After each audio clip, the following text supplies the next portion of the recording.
on their coffee. With that said, I mean, are we really extending? They should be kicking over to the live broadcast soon. It will naturally get just a little cooler, if you can call it that, into the upper 80s instead of the low to mid 90s, and that's because we're going to have better rain chances, especially as we get into the weekend and the beginning of next week. So it'll feel better.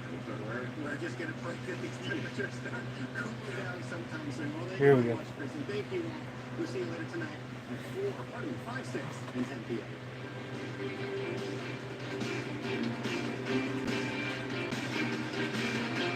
Now this is a spicy rope. The Cordell from Valley City. Comfort, style, and made right here in the USA. You don't say it. I do say. It's handcrafted, which means it's strong on the inside. And a little ooh la la on the outside. I'll take it.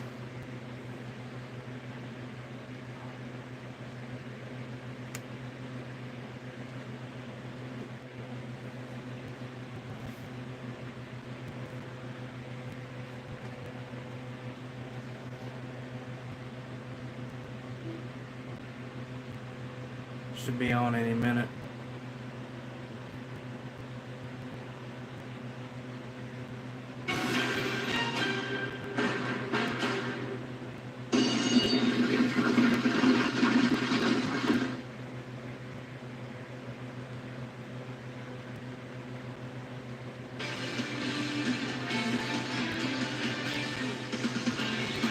Good evening, good people. Welcome into News 40 at 5. I'm Maurice Furlow, and alongside me is meteorologist Scott Burchett. And Scott, once again, the sun has been beating us more than Kentucky basketball versus Louisville. At least that's a good comparison. Yeah. Yeah, it's been another sweltering day, and, you know, just in a string of hot, humid days. As a matter of fact, been talking about this heat advisory that's been in effect now for days, keeps getting extended. Mentioned this last night, mentioned this night before last, that the criteria is there, the makings are there for us to get this extended. That's exactly what happened. The National Weather Service extended the heat advisory on the eastern half of the viewing area through tomorrow evening, western half of the viewing area through Friday, and that's because we have the heat, we have the humidity that pushes those feels-like temperatures, the heat index readings to 100 and above. Well, that means that it's very dangerous for you to be outside for any extended length of time, whether you're working or playing. So that's why you want to make sure that you're drinking plenty of water, taking those breaks. Again, look at that. Everyone in the low 90s, Bowling Green 93, same for Franklin, Russellville 91. And as far as the radar is concerned, really not seeing as much activity today as what we did yesterday. So bone dry across the area. We are still holding out hope that we're going to see some rain and some slightly cooler temperatures. We'll talk about that in just a bit, Reese. All right, thank you, Scott. And we begin tonight in Bowling Green, where police are investigating a fatal shooting. According to Public Information Officer Ronnie Ward, officers responded to reports of gunfire just after noon at Martin Auto Mart. When they arrived, they found one man dead. Details remain limited, and the victim's identity has not yet been released. This is what Officer Ward had to say. The detectives are here, as well as crime scene processing. Right now, they're attempting to locate any evidence as to what may have occurred here, both through video evidence and also canvassing the neighborhood. At this point in the investigation, we believe that this is an isolated incident, so we do not believe that there's any threat.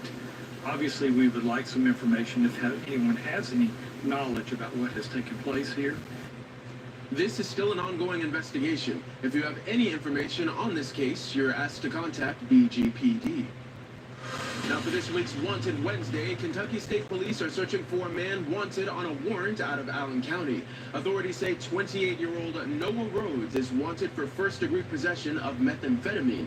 KSP says his last known location was in Portland, Tennessee.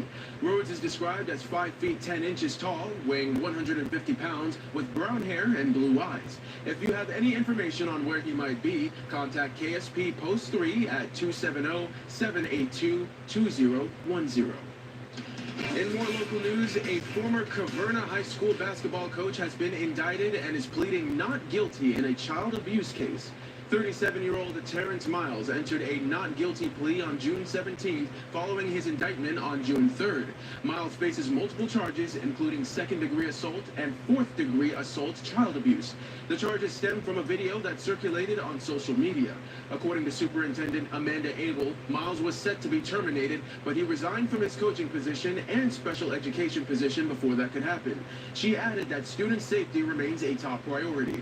Miles is scheduled to appear for a pre-trial conference on September 26th. In more local news, Ernesto Manuel Andres, who was detained by ICE earlier this month, has been released on bond. The CEO of the Fugees family says Manuel Andres was released Tuesday after posting a $1,500 bond just a day after the Department of Homeland Security blocked his initial release. The organization called it a roller coaster day, saying, quote, "We posted bond and either DHS missed the one business day deadline or decided not to appeal."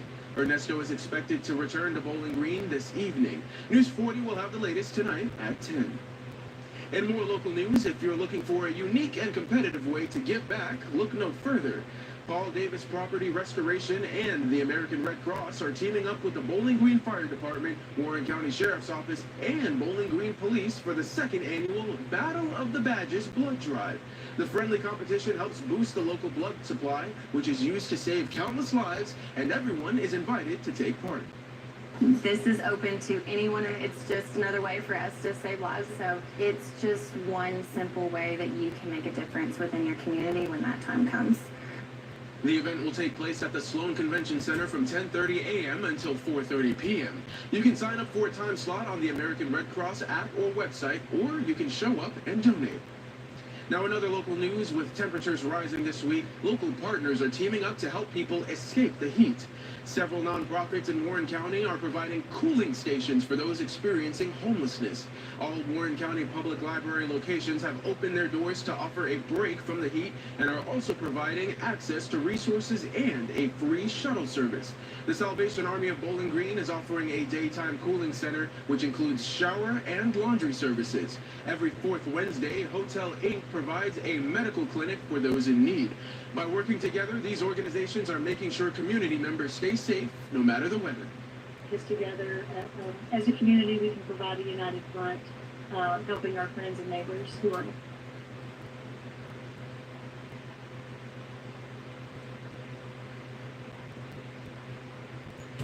Okay. What happened? Let me see what's going on again.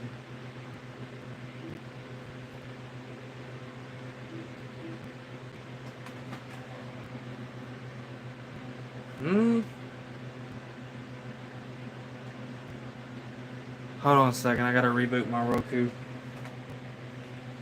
Give me a second.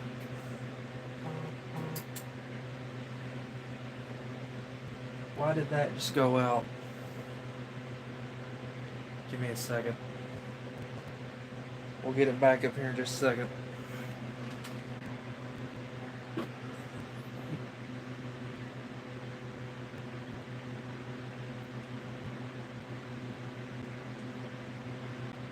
Now let's go to the app.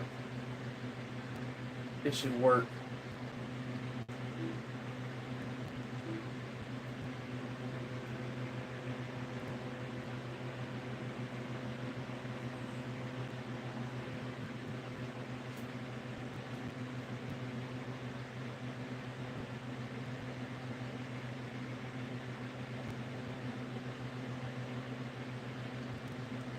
Let's go back now.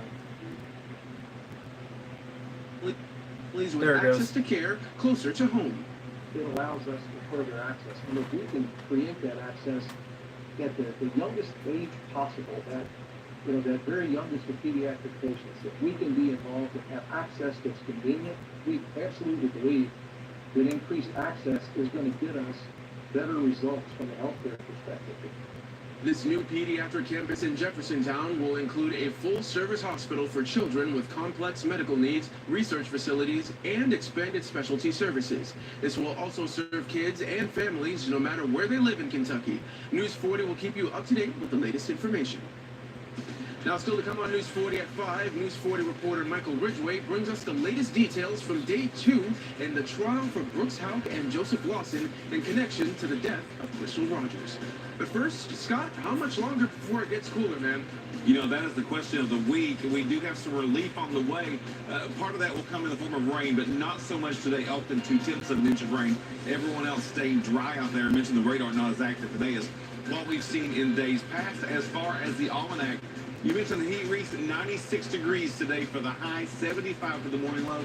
We've been starting out above average every morning and just adding to that, trending 8 degrees above average for today's high. As far as this evening is concerned, we won't be getting any relief from the heat tonight because, look at that, we stay in the 80s until midnight, down into the upper 70s for the balance of the night. We'll talk rain, we'll talk slightly cooler temperatures, though, after the break. OMG. Yep, the Chart House from Value City. It's the perfect mix of classic design and everyday practicality. And it has a secret. Ooh, I love secrets. It has not one, but 2 hidden self-storing leaves. Huh? Terrible at keeping secrets.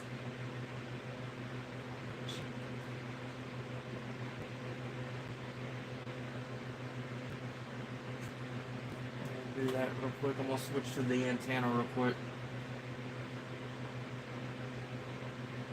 I'm gonna switch to the antenna real quick.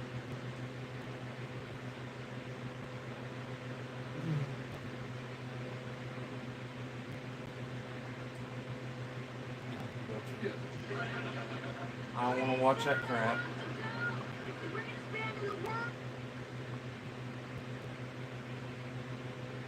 Let's take that off.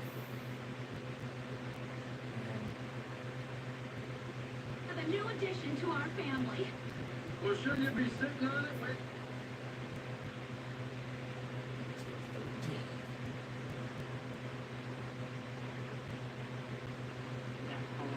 So we're gonna go watch 40 on the Roku.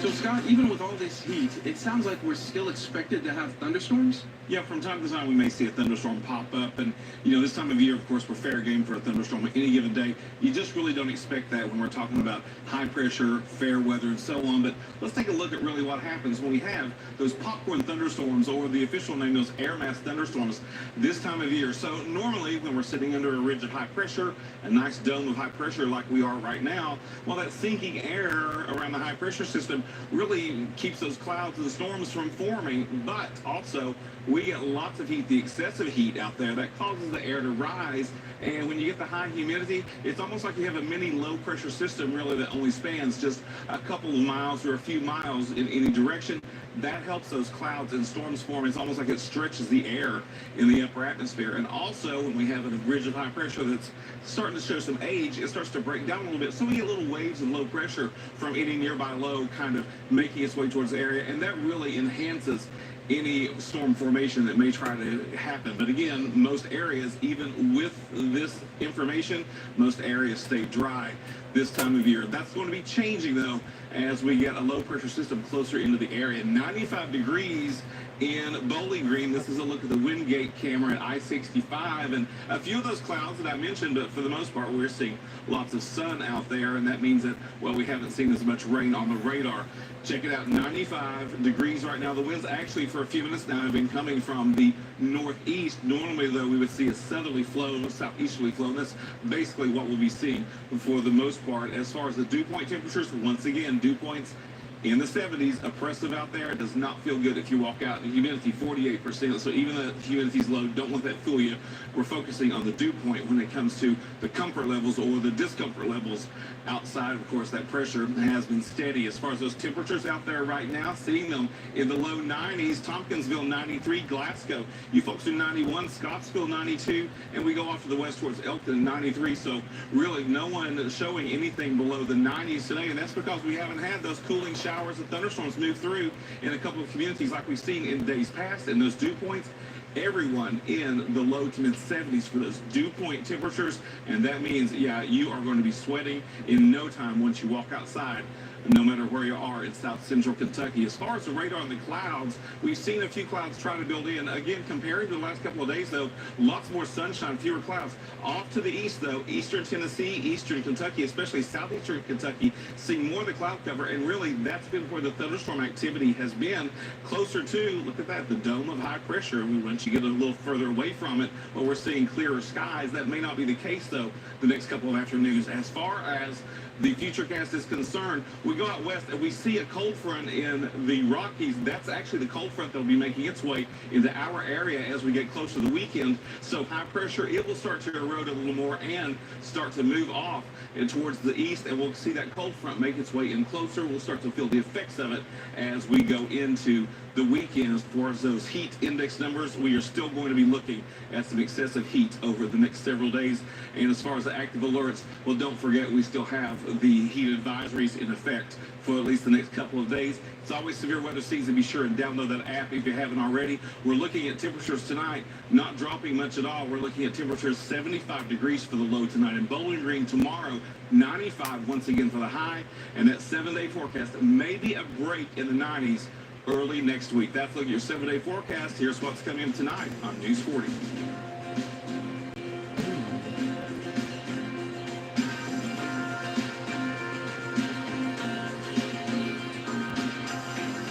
During the 4th of July sale at Valley City Furniture, Hollywood Squares. I'm gonna set that up to record. We'll set that up to record real quick. Hollywood Squares.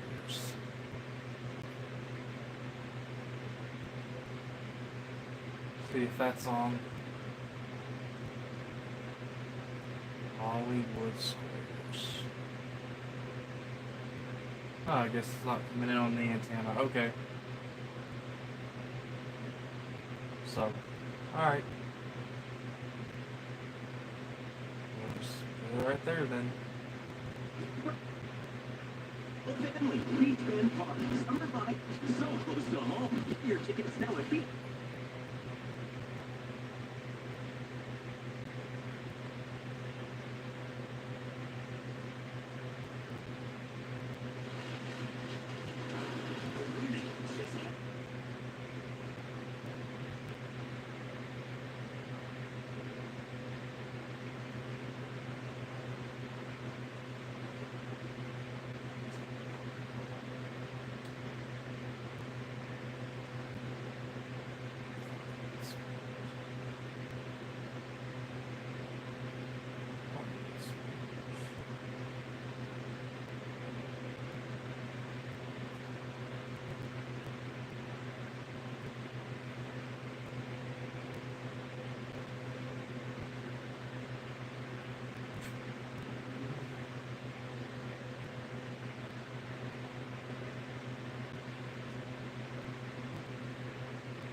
News 40 at 5, and joining me now is Michael Ridgway, who's been extensively covering this Crystal Rogers case. So, Michael, yesterday you mentioned it was jury selection. Are there any new updates for today? Yeah, so today was opening statements, right? And it's, you know, normal for both the defense and prosecution to say what their claims are going to be, right? So it started off pretty intense, I would say.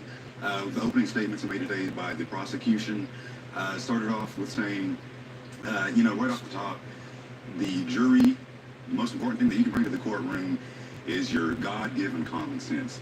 Now, they're saying that, right, because there's a lot of circumstantial evidence with this case, because it's what the state is calling a no-body homicide. They're trying to paint the picture that Crystal Rogers was misled the evening she disappeared, told by her boyfriend, Brooks Helk, that they had a romantic, kid-free weekend, and she was instead brought to the family farm and never heard from again. The defense started off with agreeing that this is a very sad case, a missing mother, no one knows if she's alive or not, but maintained the idea that Helk and co-defendant Joseph Lawson are not guilty of the acts accused of.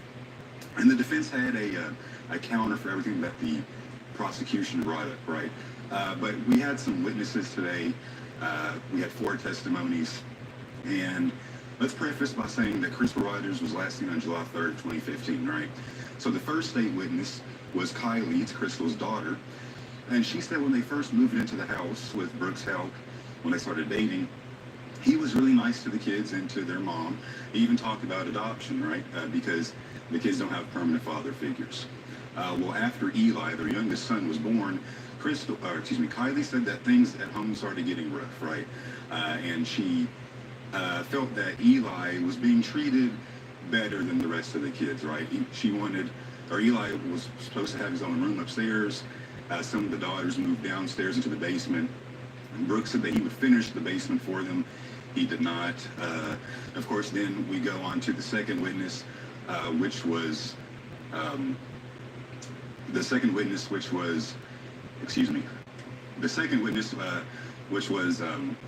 her friend and cousin, Melissa.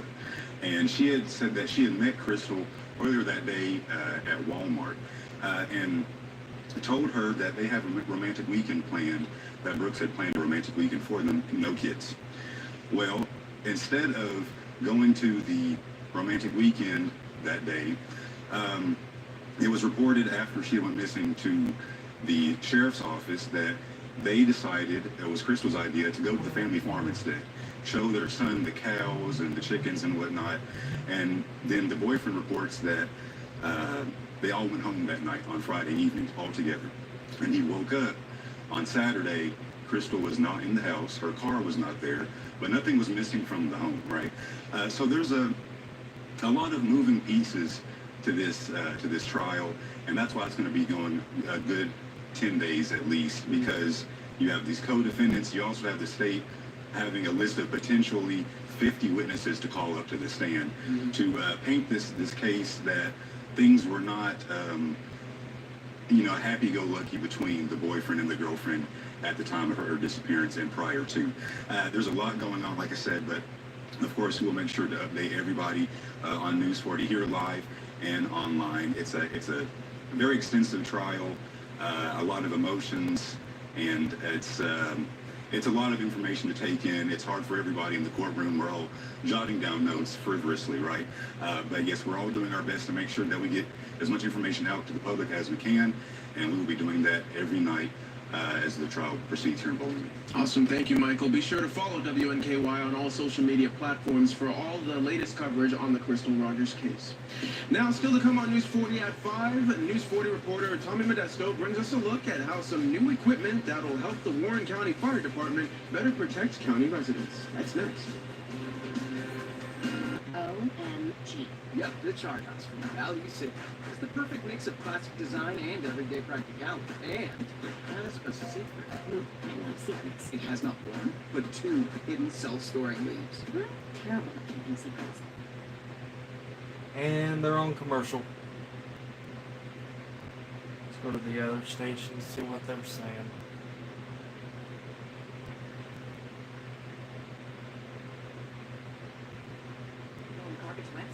Commercial. What?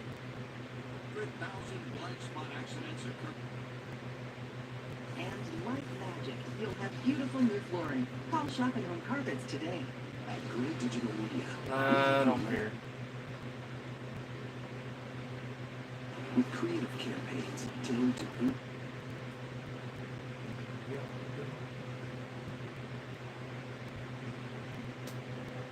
wait for them to get back off commercial.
Warren County fire departments are undergoing big changes to better protect its residents. The county recently spent thousands on new equipment, but that's just the tip of the iceberg. News 40's Tommy Modesto shows us what else is on the way.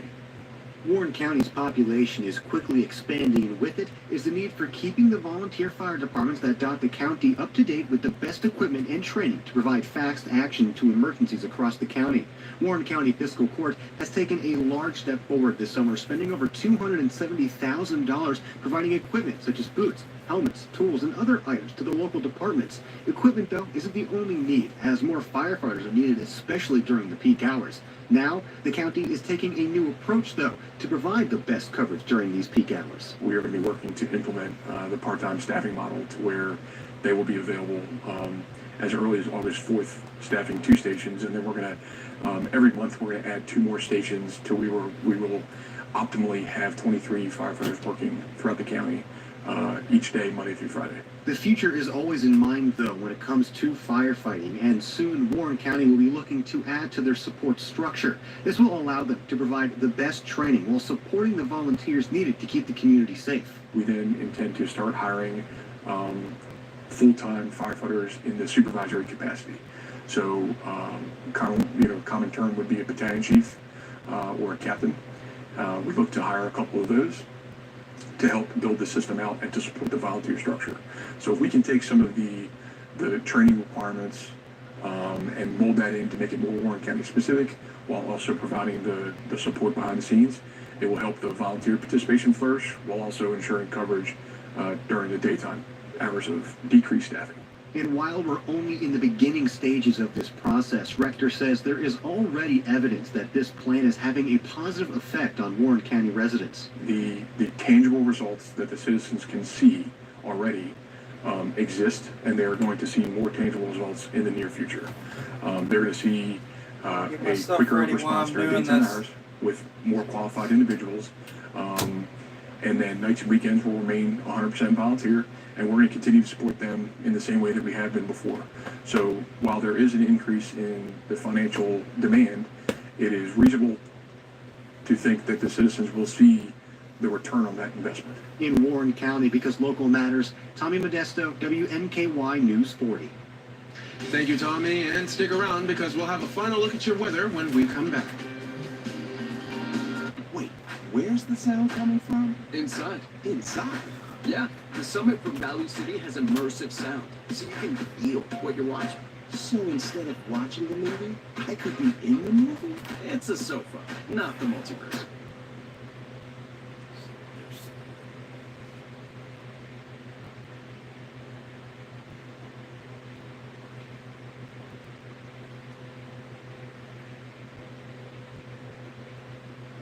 What in the world?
All right, Scott, how's the rest of our evening looking? You know, this has been an easy week to forecast because it's been literally the same thing every night. We're looking at hot, humid conditions through sundown, and then even after that, so the heat advisory ends at 7 p.m. tomorrow night for the eastern part of the viewing area, and then for the western part of the viewing area, it's been extended through Friday. Of course, I mentioned sun goes down, and even after that, you're going to feel that heat radiating off the concrete if you're out walking around. This is one of those nights that having the air conditioner on is a must. You're not going to get any relief just having the windows open. And 7-day forecast, maybe some rain by the weekend. Get your sunscreen and get ready for NBC Nightly News. Tonight, President Trump on the world stage at the NATO summit. Kelly O'Donnell presses the president on the impact U.S. strikes had on Iran's nuclear program. Plus, the new video of sparks and smoke flowing from a plane that had just...